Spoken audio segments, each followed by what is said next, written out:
So every 10 years, every state has to redistrict, and that just means that you have to redraw your election district lines. And that, determines who you get to vote for. Districts need to be roughly equal in population. And because population changes, we know that it changes. People are born, people die, people move into locations, they move out of locations. We need to adjust the districts to those population changes. Over the last few years, people have started understanding that the way you draw district lines actually determines more than who you get to vote for. If lines are drawn a certain way by politicians, then our politicians really can choose who gets to vote for them. So they get to choose the outcome of elections as opposed to voters choosing their politicians.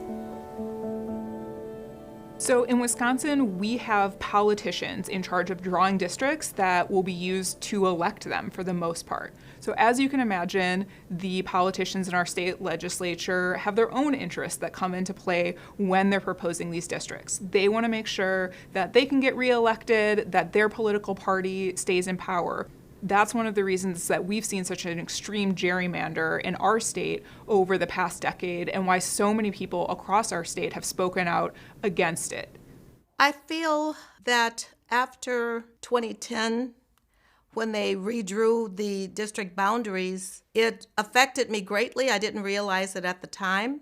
I was used to having legislators who lived in the community, who were accessible. So this new district split the district that I was in and put me in a district that is very different from what I was used to. The legislators that are in my district, I don't feel that they really represent my interests. I don't see them in my neighborhood. I don't see them in my community. And so I think it has had a very negative effect on me and my neighbors and the city of Milwaukee. Senate Bill 621, relating to legislative redistricting, by Senator Lemieux and others. In Wisconsin, it's the legislature that has the initial responsibility to draw new state legislative districts and congressional districts.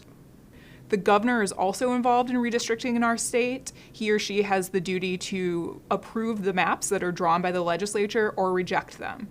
If you have unified control over both the legislature and the governor's office by the same political party, then it allows that political party to seek an opportunity to advantage itself. That's the partisan gerrymandering that comes into play, and that's what we saw in 2011. The districts were drawn up in secret.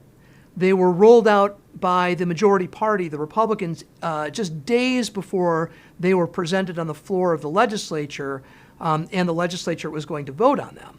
So the people of Wisconsin really did not have any opportunity whatsoever in 2011 to make their views known on what they thought about those proposed districts. Wisconsin's my home state, but in this instance, I am not proud of the way that Wisconsin handles this core function of civic society. This year, Wisconsin had what we call an impasse, where the legislature is held by Republicans and the governor is a Democrat in Wisconsin, and there was no effort between those two entities to try to come to some sort of compromise. And instead, the Wisconsin State Supreme Court was called upon to adjudicate the case. I think the community's voice and the spirit of the community needs to be taken into consideration. I think a lot of times lines are drawn based off of political agendas, how people are able to maintain or gain even more power. And unfortunately, when people are able to draw themselves and to gerrymander themselves into safe districts, they don't have to actually listen to their constituents. Overall, I would say if I were to grade the Wisconsin process for adopting new redistricting plans, I would give it a decided F to F minus. Certainly no voters were involved in the process, and it is just hard to even compare that to the type of process we saw play out in states like Michigan, where the real central focus of the process was the voters and the communities and making sure that their interests were represented and that the politics was stripped out entirely.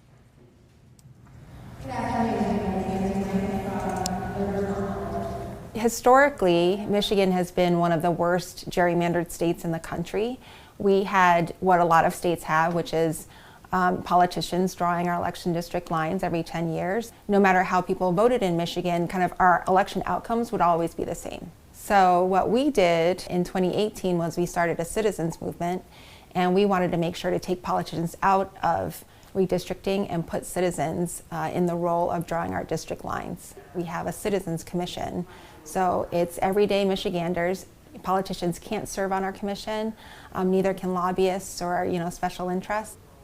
And what excited me most about it is that citizens were able to have their own voice heard by fellow citizens, us as commissioners, and it wasn't politicians. It weren't people that were, paid large salaries or have been doing this all their lives. These were people with fresh ideas and real lived histories coming together to make something different happen in the state of Michigan. As Detroiters, we have been preyed on for decades by these district lines. Everything from redlining, gentrification of our neighborhoods, predatory insurance practices, and most importantly, lack of representation. We are currently together in Congress and state Senate, but we're broken up into 2 districts in the state house. I believe that we have a lot more that binds us together than that keeps us apart. How many things work well when they are fractured or spread out too thin to hold anything? This is about having a cohesive district where district lines don't snake around, go sideways or up and down in narrow bands to reach favorable voters and to any given party. We saw that in Michigan this year. Not only did the commission travel around the state, but the public hearings were held virtually as well, and it resulted in reams of paper of public comments that if you listen to the commission's proceedings, you see that they paid attention to and really reflected upon those suggestions and comments and used that to come up with the map that was passed. There's a lot of discussion and, there's a lot at stake, right? So you have people's pensions and, roads, and you have, there's education and things that people really feel strongly about and that affects everyone's daily life. This new Michigan commission was just leaps and bounds better for democracy than the process we see in neighboring states like in Wisconsin, which was total dysfunction. When the legislature is drawing the lines, they're sitting at a computer and picking the voters that they want to have in their district, that they think will best suit their political needs. And that's not the way that this should happen. We are a democracy.